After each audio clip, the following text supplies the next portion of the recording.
ओ खुलुमबाय। रंजालि बैसागुनि बयनिसिमबो गाहाम हामलायनाय सिबिनायखौ जासिहरग्रोबाय। आङो जिहेतु मैयाहाय इउथ बिपिएफनि मानगोनां कास्टम बसुमतारी बिथाङा ससियेल मिडियायाव जिहेतु जोंनि मानगोनां बिटिआरनि सिएम प्रमद बर' सारखौ आरजाथारै माखासे बाथ्रा बुंनायनि थाखाय आङो दिनै माखासे फिन होनो थाखाय बिनि जिहेतु रिएक्सन होनो थाखाय आङो फंनैसो बाथ्रा बुंनांगौ दं होननानै आं सानदों। थ' आङो बिनिखायनो आं दिनै जिहेतु फंबाय कास्टम बसुमतारी बिथांनि जे बाथ्राफोरखौ लानानै बेवहाय मोननैसो बाथ्रा बुंनो नागिरदों। कास्टम बसुमतारी फंबाया एक्सुअलि जोंनि फंबाय बायदिमोन, जिहेतु बिथाङा दुलाराय बर' फरायसा आफादनिबो मोनसे समनि बिबानगिरि। दा कास्टम बसुमतारी फंबायनि एनिफ्राय जेडसिम आङो गासिबो बाथ्राफोरखौ मिथिजोबगौ।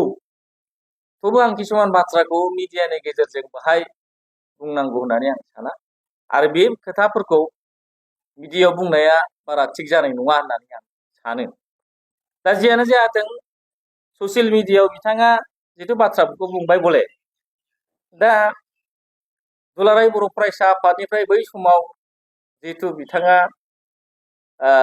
बिबाननिफ्राय जिहेतु बोख्लाय जादोंमोन, दा बिनि खिथेरखौ लानानै बिथाङा गोबां बाथ्रा बेवहाय दुलाराय बर' फरायसा आफादखौ एबा प्रमद बर' मानगोनां बिथांखौ बा जोंनि दैदेनगिरिफोरखौ बिथाङा गावनि खिथेर होखांनायनि मुङाव आरजाथारै माखासे बाथ्राफोरखौ बुंलाबायनानै बिथाङा टाइमखौ नस्थ' खालामबाय थादों। दा प्रमद बर' मानगोनां बिथांखौ बिथाङा बुंदों मा बड'फानि नाम मुं लानो समाया। दा बिथांनि खामानि मावनायनि जे रिफारेन्स बे बाथ्राखौ लानानै बिथाङा बुंनो नागिरो जे आङो ओंखायनो बिथांखौ बुंगोन, प्रमद बर' मानगोनां बिथांखौ जुदि बड'फानि मुं लानो समाया बिथाङा जुदि बुंदोंब्ला, दा कास्टम बसुमतारी फंबायनि 17 बोसोरनि बिपिएफनि खामानि मावनायखौ बिथाङा एसे बोर लानानै जुदि बुङोबा फोरमायोबा बेवहाय साबसिन जायो रायलायनो। दा बिथाङा बुंदों बड'फानि नाम लानो समाया प्रमद बर'आ। दा हाग्रामायावनो बिथाङा सोंनानै नायग्रोबा मोजां। प्रमद बर' मानगोनां बिथांखौ बुंदोंब्ला बिथाङा हाग्रामा महिलारिनाव सोंनानै नायग्रोदे जे बड'फानि थैनाय सान जोनोम सानाव दिनैसिम 17 बोसोराव हाग्रामा महिलारिया बिथांनि थैनाय सान जोनोम सानाव खनबेसे बिबार बावैखौ बेखौ सोंग्रोना नायनाया मोजां कास्टम फंबाया। बड'फानि जोनोम सान थैनाय सानावथ' बाद दोनबाव, बिएलटिनि फाउन्डार चेयारमेन सिलागां बसुमतारी बिथांनि जोनोम सान, बिथांनि थैनाय सानाव सासे बिएलटिनि दैदेनगिरि मानगोनां हाग्रामा महिलारि बिथाङा बिर सिलागांनि थैनाय सानाव खनबेसे बिबार बावैखौ बेखौ सोंग्रोना नायोबा मोजां कास्टम फंबाय। नोङो मिन्थिया हसिया किसुमान बाथ्राफोरखौ दायो बुंनो जिथु लादोंबा जों बुंनो गोनां बाध्य जायो। जाय प्रमद बर'आ बड'फानि जोनोम सानखौ बिटिसिआव खुंथायाव फैनाय लोगो लोगो बड'फानि जोनोम सानखौ 31 मार्च फरायसा सान हिसाबै बिथाङा बिटिआरआव फालिजेनदों। दिनै फालियै फालियै सारा आसामाव जे 31 मार्च एबा फरायसा सानखौ आसामावनो दिनै फालिहोनो जों हाबाय। बेनि क्रेडिटखौ नोंथाङा मिथिगौ ना? सोरनि दारै दिनै सारा आसामाव, सारा पृथिबियाव दिनै बे बड'फानि मुङा बोरै गायसनजाखो बे बाथ्राखौ नोंथाङा एसे साननानै नायदो। दिनै बड'फानि मुङाव प्रमद बर' दैदेननाय सरकारा बोसोरब्रैनि गेजेरावनो गोबां हाबाफारि लादों। बेखौ 17 बोसोराव नोंथाङा रिफारेन्स खालामनानै नाय। सुपार 50 मिशननि दारै दिनै दिल्लीयाव इउपिएससि कचिं होगासिनो दं, नोंथाङा नुदोंना? दिनै सुपार 50नि दारै मेडिकेल कचिं केम्प सोलिगासिनो दं। दिनै सुपार 50नि दारै इन्जिनियार कचिं जों होगासिनो दं, बा इउपिपिएल जे प्रमद बर' दैदेननाय सरकारा दिनै बे कचिंखौ होगासिनो दं। आरो बड'फानि मुङाव सानथ्र'हायै नोंथांनो जों दिनै फोरमायनो हायो। नोंथाङा जुदि गियानि बेक्तिबा, नोंथाङा जुदि बुजिना बेक्तिबा, नोंथाङा नट खालामनानै ला, नोंथाङा बुजिनानै ला। गोदान दिल्लीयाव दिनै बड'फानि मुङाव प्रमद बर' दैदेननाय सरकारा बड'फाखौ गोजोरै गायसननांगौनि थाखाय दिल्ली दरबारावनो लामायाव बड'फानि मुंखौ दिनै फोसावनानै दिल्ली बायदि जायगायाव बड'फानि मुंखौ रसन खालामनो दिनै प्रमद बर' सरकारा साक्सेस जानो हाबाय। आरो बेल' नङा, बरागारियाव मडेल भिलेज गायसननानै जे बड'फानि जोनोम जायगा, बे जोनोम थावनियाव मडेल भिलेज गायसननानै दिनै प्रमद बर' दैदेननाय सरकारा बरागारि गामियाव जौगानायनि थाखाय गोबां अनुस्थान बिदि गायसननानै दिनै लेखा फरायनायनि, खामानि मावनायनि, आबाद खालामनायनि बेबायदि थासारिखौ दिनै खालामगासिनो दं। आरो बिनि अनगायैबो बड'फाखौ फबनाय बे थुलुंगाफुरि, बे थुलुंगाफुरियाव प्रमद बर' दैदेननाय सरकारा खौथि रांनि थाखाय दिनै जौगालु हाबा मावनायनि गेजेरजों बड'फानि मुंखौ गोजोर खालामनांगौनि थाखाय बेवहाय कनस्ट्राक्सन सोलिगासिनो दं। बेवहाय गुबुन गुबुन जौगाथाय खामानि मावगासिनो दं। नोंथाङा नुदोंना? आरो बिनि अनगायै गोबां हाबाफारिफोर प्रमद बर' मानगोनां बिथाङा लादों। नोंथाङा नट खालामनानै ला। दा नोंथाङा ओरैनो बुंनायनि मुङाव, राजनिति खालामनायनि मुङाव प्रमद बर'खौ माबा मोनसे बुंनानै राजनिति एबा माबा मोनसे भट आदाय खालामनो सानदोंबा बे खिन्थु जानाय नङा। दिनै बर' रायजो राजाफोरा प्रमद बर'नि महर मोखांखौ नायनानै प्रमद बर'खौ मोजां मोननायनि बाथ्रा गैया। बेखौ नोंथाङा मोजाङै मिथिना लानाया मोजां। प्रमद बर'नि महर मोखांजों नङा, मानगोनां प्रमद बर' बिथांनि खामानि मावनाय, बिथांनि जे एक्टिभिटिस, बिथांनि रायजो राजाफोरखौ आदर खालामनाय, बेजोंसो प्रमद बर' मानगोनां बिथाङा रायजो राजानि आंगो जानो हादों। नोंथाङा बे बाथ्राखौ मिथिनानै ला। दिनै नोंथाङा बुंदों जे बिटिआरआव, दा बिटिसि ओनसोलाव फोरोंगिरिखौ बुथारबाय। फोरोंगिरि बुथारनाया माखौ बुङो फंबाय कास्टम? नोंथाङा बेखौ मोजाङै क्लियारिफिकेसन होलाय। फोरोंगिरिखौ सोर बुथारदों? फोरोंगिरिखौ बुथारनाय होननाय सोदोबा माबोरै? बे बाथ्राखौ नोंथाङा मोजाङै क्लियार हो। जाय प्रमद बर' बिथाङा 200निबो बांसिन स्कुल रिपेयारिं दिनै खालामगासिनो दं। फोरोंगिरिफोरनि सायावनो बिथाङा नायबिजिरनानै रोजा रोजा फोरोंगिरिफोरखौ दिनै एपइन्टमेन्ट होगासिनो दं, फोरोंगिरि थिसनगासिनो दं। नोंथाङा बेखौ मिथिना मिथिया? गोबां एडिशनेल क्लास रुम बानायदों। टिचार एक्सप्लजार भिजिट खालामना गोबां जायगाफोराव फोरोंगिरिफोरनि जे एक्सपिरियेन्स बेखौ बारायदों। गंफ्रोमबो फरायसालिफोरखौ स्कुल एडप्शन खालामनानै स्कुलनि गोनांथिखौ, नांगौथिखौ दिनै मानगोनां प्रमद बर' बिथाङा खालामगासिनो दं। आं दहाय गिबियावनो बुंदों सुपार 50नि गेजेरजों गोबां हाबाफारि लागासिनो दं।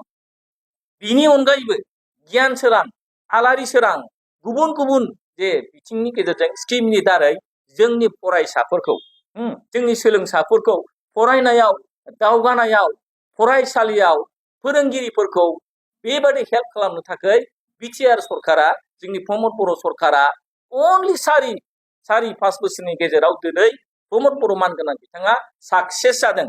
बेखौ नोंथाङा 17 बोसोराव नोंनि हाग्रामा महिलारि दैदेननाय सरकारा बेसेबां खामानि मावनो हादों, बिनि सार्टखौ नोंथाङा फरायनानै खोन्थालाय कास्टम फंबाय। दा बे बाथ्राखौ नोंथाङा इमोसन जानानै बुंनाङा। मानसिया इमोसनजों थांनो नाङा। नों साननो हागौ बिराद स्पिडआव बुङोबा, बिराद गोब्राबै बुङोबा बिराद माने नोंखौ मोजां मोनगोन, हाग्रामा महिलारिखौ बिराद माने मोजां मोनगोन। नेभार।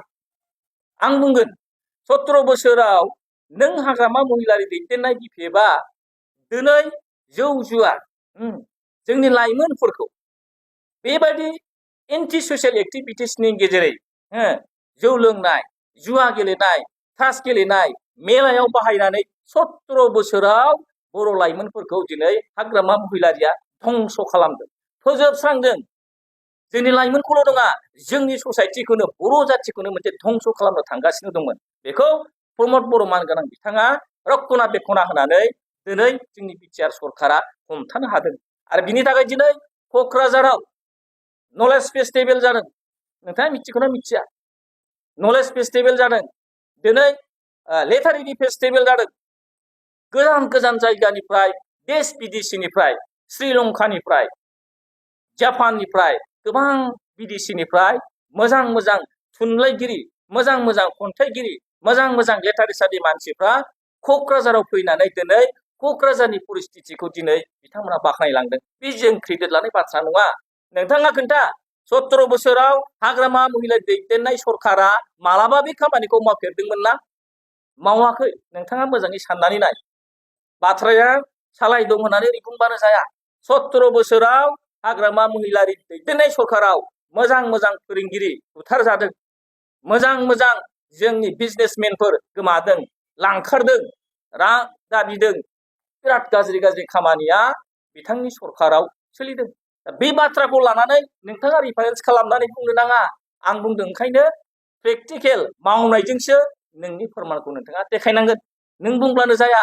जायनि थाखाय दिनै मानगोनां प्रमद बर' दैदेननाय सरकारखौ रायजो राजाफ्रा आंगो जादों आरो रायजो राजाफोरनि खाथियाव अनसायजानाय मोननानै प्रमद बर'नि जे दिनै स्पिड, जे बिथांखौ मोजां मोननायनि जे थासारि हावा, बे ओरैबायदि गोसारदों बेखौ नोंथाङा हमथानो हाया।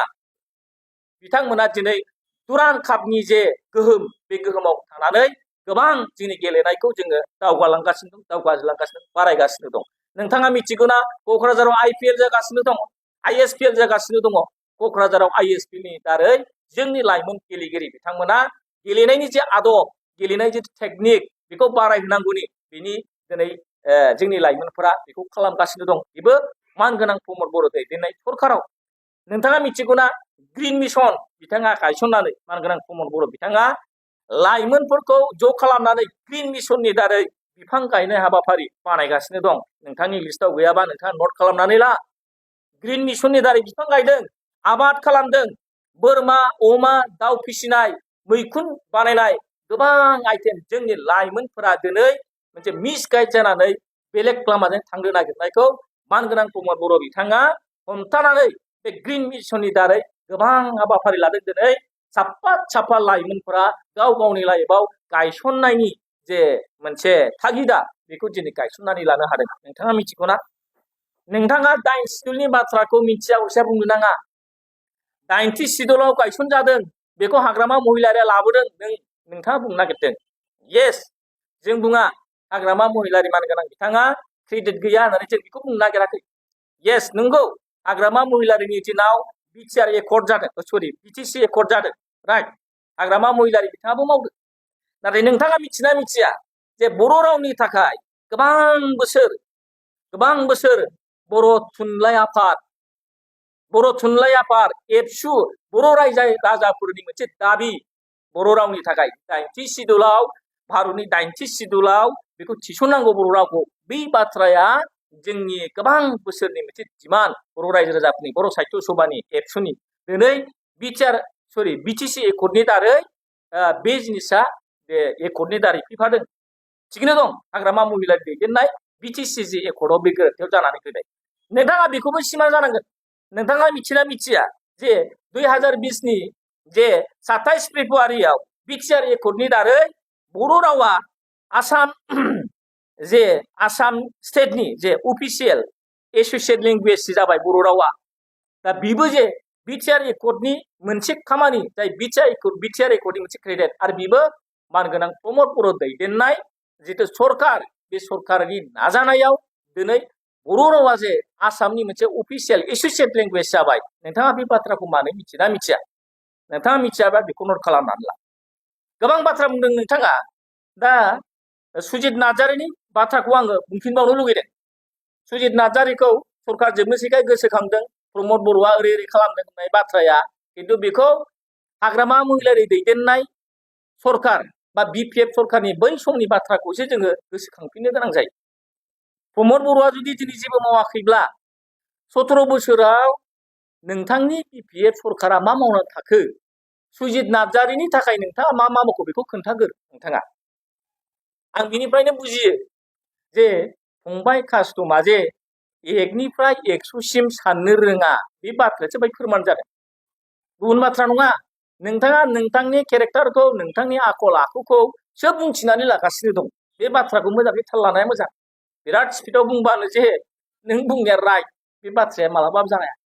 BTR ओनसोलाव जिहेतु दा जे साख्रिनि जे इन्टारभिउ, बे इन्टारभिउआवबो दा गहपुरसिम थानाय जोंनि थागिबि सुबुंफोरा बिटिआरआ बाउन्डारि बारायनाय लोगो लोगो बिटिआरनि जिहेतु बिटिआरनि सिङाव गोलैनाय जोंनि जे सात्रफोर जोंनि लेखा गोरोंफोर व्यक्तिफोर बिथांमोना दिनै इन्टारभिउ साख्रिनि दिनै बिथांमोनाबो इन्टारभिउ जिरायनो हाबाय बे बाथ्राखौ नोंथाङा मोजाङै मिथिनानै ला दा आं बे बाथ्राखौ बुंनानै नोंथांखौ आं फोरमायबावनो सानो जे नोंथाङा गावनो सासे बिराद क्रिटिकेल मानसि आं बे बाथ्राखौ बुंनो गोसो गैया मानोना आं दहायनो बुंदों जे ससियेल मिडियायाव बे बाथ्राखौ बुंनानै मोजां जानाय नङा होननानै आं बे बाथ्राखौ बुंबाय थादों जे गावनो सासे क्रिटिकेल नोंथाङा बे बाथ्राखौ गोसोखांनानै ला नोङो पार्सनेल लाइफआवनो जेबो गैया नोंनि न'खरा नों पार्सनेल लाइफआव नों धंस जाबायमोन नोंखौ जों दोनखोमादों नोंखौ जोङो लाखोमादों जे नोंथाङा गावनि पार्सनेल लाइफआवनो न'खर संसार धंस जानो थांगासिनो दंमोन बेखौ नोंथाङा खोन्थानानै ला मा खारनाव एबसुनिफ्राय बिबाननिफ्राय बोख्लायजाया बेखौ नों हारसिं बुंनानै लानायसाय मा खारनाव नोङो बोख्लायजागोन जाय मानसिया पार्सनेल जिउआव जेबो गैया जाय मानसिया गावनो धंस बे मानसिया सोरबा प्रमद बर' सोरबा बड'फा सोरनिबानि नामखौ लानो नों समाया आरो दिनै आं ओंखायनो बुंगोन जाय बेक्तिया गावनो जेबो गैया बे मानसिया पलिटिकेलाव फैनानै हुब्रा बाथ्रा बुंला फैनायखौ खुनु रायजो राजाफ्रा एक्सेप्ट खालामा खुनु दिनै जोंनि बर' मानगोनां बिथांमोना बर'नि रायजो राजा बिथांमोना नोंनि बे बाथ्राखौ मुल्य दं होननानै साना मानोना 17 बोसोराव जों मिथिगौ रायजो राजा मिथिगौ गोबां बेबायदि अबस्था जोङो बोथिसे ओंखाम जानो जोङो बेबायदि सुबिदा सान्ति गैयामोन दैलिक मानसि लांखारनाय दैनिक मानसि गोमानाय बुथारलायनाय दानथारलायनाय बेबायदि परिबेसजों जोङो उन्मुखिन जाबोदों 17 बोसोराव बिपिएफ दैदेननाय सरकाराव दिनै मानगोनां प्रमद बर' बिथाङा बिटिआर सुक्ति खालामखांनायनि उनाव मोनसे सान्थिनि सुक्ति जे एकर्ड खालामदों बे एकर्डनि दारै दिनै जोंनि गेजेराव मोनसे गोजोननाय फैदों जोंनि गेजेराव मोनसे जौगानाय फैदों जोंनि बिटिआर ओनसोलाव बे हालामाव दिनै साफ्रोमबो रायजो राजाफ्रा गोजोननायखौ जों इन्जय खालामनो हादों जों गावजों गाव बिजनेस खालामनो हादों बोथिसे ओंखामखौ जों खबसे ओंखामखौ जोङो सान्थि न'खराव जानो हादों स्कुल कलेजाव जों थांनो हादों जोङो बिजनेस खालामनो हादों मैगं फाननानै जाग्राफ्रा मैगं फाननानै जादों न' गैजायै मानसिफोरा न' मोनदों हा गैजायै मानसिफोरा हा मोनदों बेखौ सोर खालामदों मानगोनां प्रमद बर' बिथाङा खालामदों नोंथाङा मिथिनानै ला 17 बोसोराव हाग्रामा महिलारिया गांसेबो हा पाट्टा राननो हायाखै हानि डकुमेन्ट होनो हायाखै बेखौ प्रमद बर' सरकारा बोसोरब्रैनि गेजेरावनो दिनै 2-2.5 लाखनि बारा दिनै हा पाट्टा रानगासिनो दं नोंथाङा मिथिगौ जे PMAY 2-2.5 लाखनि बारा दिनै मानगोनां प्रमद बर' दैदेननाय सरकारा PMAY होदों नोंथांनि बिपिएफ सरकारा 17-18 बोसोराव दिनै 40-50 हाजारनि बारा नोंथांमोनहा बेबायदि रायजो राजा गोरिब दुखिया मानसिनो न' होनो हायाखै बिनि हिसाबा जोंनाव दं जों ओरैनो बुंलाबाया गासिबो साननो रोङा जाय मानसियाल'नो 1निफ्राय 10-12ल' साननो रोङो बे मानसिया दिनै प्रमद बर'नि बाथ्राखौ नाम लानो समाया आंथ' सानो प्रमद बर'ल' नङा बड'फानि बाथ्राजों बादो प्रमद बर' केने बर'नि दैदेनगिरिफोरनि खोथाखौ मुंखौ कास्टम फंबाया लानोनो समाया माबोरै नोंथाङा नाय 17 बोसोराव नोंनि बिपिएफआ मा मावदों आं बेखौ खोन्थानो 4 बोसोरावनो दिनै मानगोनां प्रमद बर' बिथाङा समस्ति मोनसेयाव सुजित नार्जारि अडिट'रियाम जिथु हल बेखौ बानायबाय मोनफ्रोमबो बिटिआरनि बियाबाव सुजित नार्जारिनि मोनसे अडिट'रियाम हल नोंथाङा मिथिगौना बिनि अनगायैबो गोबां हाबाफारि लादों जेरै जायफोरनाखि सुजित नार्जारिनि मुङाव गोबां आसनि दिनै माने बिटिआर सरकारा फोसावगासिनो दं आरो मावगासिनो दं दा नोंथांखौ आं बे बाथ्राखौनो ओंखायनो बुंनानै फोरमायथि हरनो सानो मानोना सुजित नार्जारिनि बाथ्राखौल' बुङाबालासिनो स्कुल कलेज इउनिभार्सिटि गोबां बेवहाय हाबनानै दं जायफोर मानगोनां प्रमद बर' दैदेननाय सरकारा बेफोरनि सायाव गोबां हाबाफारि लागासिनो दं नोंथाङा बुंनो नागिरदों जे बले स्कुल कलेज इउनिभार्सिटि थैजोबबाय बुथारजोबबाय जेबो खालामनो हादिया मावसोनो हादिया आं बेनि हिसाबखौ नोंथांनो होनो नागिरदों आं दहाय गिबियावनो बुंबाय स्कुल एडप्शन खालामनाय स्कुल रिपेयारिं खालामनाय गोबां बाथ्राफोरखौ आङो बेवहाय दायो गोसोखांहोनायनि लोगोसे आं फोरमायनो नागिरनाया बेनो जे मानगोनां प्रमद बर' दैदेननाय जे बिटिआरनि जे सरकार बे सरकारा जोंनि बिटिआर ओनसोलाव गासै 26टा कलेज दं 26टा कलेज आरो 26टा कलेजनि गेजेराव 10टा कलेज जायखौनाखि 17 बोसोराव हाग्रामा महिलारिया फोथासेबो मावनो हायाखै दांनो हायाखै जेखौ दिनै प्रमद बर' सरकारा बे 26टा कलेजफोरनि गेजेराव 10टा कलेजखौ सरकारि खालामनो हाबाय नोंथाङा मिथिगौ ना बेखौ हाग्रामा महिलारिया मालाबा मावफेरनो हादोंमोन हायाखै दिनै मानगोनां प्रमद बर' बिथाङा बे 10टा कलेजखौ सरकारि खालामनो हाबाय दा बे बाथ्राखौ आं फोरमायो बिनि अनगायै गोबां दं सिमा बारायनायनि बाथ्राखौ नोंथाङा बुंदों बिटिआरनि सिमा बारायनायनि बाथ्राखौ नोंथाङा जेबो मिथिया हुसिया बेवहाय बुंलाबायनाया थिग नङा बे बाथ्राखौ रायजो राजाफ्रा मोजाङै मिथिगौ नोंथाङा मिथियाबा मिथिनानै ला दिनै नोंथाङा मिथिगौ जे 60टा रेभिनिउ भिलेज दानि गोदान जे नटिफिकेशनाव दिनै बे हाबबाय 60टा 60 भिलेज बेवहाय दिनै 60टा जुदि रेभिनिउ भिलेजआ जुदि हाबबायब्ला 60टा जुदि रेभिनिउ भिलेजआ हाबबायबा मोनसे रेभिनिउआवनो जुदि 6टा 7टा जुदि सुबा भिलेजफोर जुदि बेवहाय दङब्ला होमबा 60टा रेभिनिउ भिलेजआव खयशता खय हाजारता गामिया दिनै भिलेजआ बेवहाय दिनै जोंनि बाउन्डारि सिङाव बिटिआरनि सिङाव हाबगोन नोंथाङा मिथिगौ ना नोंथाङा मिथियाबा मिथिनानै ला दिनै नाय गहपुरसिम बाउन्डारि बारायनाय एक्सटेनसन जानाय लोगो लोगोनो बे गामिया रेभिनिउ भिलेजआ हाबनाय लोगो लोगोनो बिटिआरनि जे फ्लाइअभार बिटिआर ओनसोलाव जानाय जौगालु हाबा बे हाबाया दिनै गहपुरसिम ओनसोलाव गोबां बिटिआरनि बायजो नोंथाङा जे खोथाखौ बुंदों बेवहायबो दिनै बिटिआरआ जे सिङाव हाबबाय बले जौगालु खामानि लामा दालां स्कुल फरायसालि गोबां बे जौगालु हाबाफारिया दिनै मावजागासिनो दं बुंनो नागिरदों जे कन्ट्राक्टरफोरा गोबां गाज्रि मोनबाय बेखौ नोंथाङा गुबुंले दैयाव थब्ल'नानै सानस्रिनो नागिरबा जानाय नङा कास्टम फंबाय नोंथाङा बे दैस्लुङाव थब्ल'नाय बायदि बे बाथ्राखौ बुंनानै रिफारेन्स खालामनो नागिरदों सोर बबे कन्ट्रेक्टरा सोर बबे मोजां बबे गाज्रि बेखौ नोंथाङा बासिनो नाङा दिनै नोंथाङा बिनि एन्सारखौ हो 17 बोसोर दैदेननाय सरकाराव 5.5 कौटि जे लाइबिलिटि ने बिपिएफ सरकारा गालांदोंमोन दिनैबो बे बिथांमोन कन्ट्रेक्टरफोरा दिनैनि प्रमद बर' दैदेननाय सरकारनि जिहेतु बे सरकाराव जौगालु खामानि मावनायनि दारै जे प्रमद बर' बिथाङा लाइबिलिटियानो जा कन्ट्रेक्टरफोरनो जा नै पर्यायक्रमे दिनै मानगोनां प्रमद बर' बिथाङा बिलखौ पर्यायक्रमे दिनै होगासिनो दं मोनगासिनो दं नोंथाङा बिनि हिसाबखौ ला मोजाङै नोंथाङा ला आरो दिनै नोंथाङा बुंदों गुबुन जायगानि कन्ट्रेक्टरा फाय खामानि मावफैयो नोंथाङा मिथिना मिथिया जे बेवहाय दिनै ग्लबेल मोनसे टेन्डार जायो आरो जाय ग्लबेल टेन्डाराव जायफोर कन्ट्रेक्टर बिथांमोना जायफोरहा क्रिडेन्सियेल दं जायफोर क्रिडेन्सियेल गोनां कन्ट्रेक्टर